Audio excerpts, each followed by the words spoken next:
Այսօր լրատվամիջոցները հայտնել էին, որ Երևանի Քանաքեռ-Զեյթուն վարչական շրջանի Կոնստանս Զարյանի անվան 117 հիմնական դպրոցում սկանդալ է եղել 9-րդ դասարանի աշակերտների մասնակցությամբ։ Ըստ տարածված տեղեկության, երեխաները թռել էին երկրորդ հարկից, ինչի հետևանքով մեկ երեխա վնասվածք էր ստացել։ Հրապարակումներում նշված էր, թե ուսուցիչը հրաժարվել է դասաժամն անցկացնել և հեռացել է դասասենյակից։ 24 News-ը տեղեկատվության մանրամասները ճշտելու համար կապ է հաստատել դպրոցի տնօրեն Թերեզա Ավագյանի հետ։ Նա ընդգծել է, որ վերջին ժամին 9-րդ դասարանի մի քանի աշակերտ չեն ցանկացել դասաժամին նստել, պահակը թույլ չի տվել գնալ, բարձրացել են երկրորդ հարկ և միջանցքի պատուհանից թռել են։ Վնասվածք ստացած աղջիկը իր ոտքով տուն է գնացել։ Երեկոյան ծնողները աղջկան տարել են հիվանդանոց։ Վիճակը ծանր չի, կողոսկրն է կոտրվել։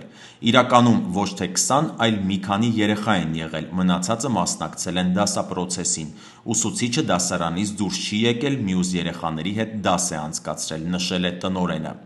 Նշվում է, որ դեպքի մասին ծնողները տեղեկացրել են ոստիկանության Քանաքեռ-Զեյթունի բաժին։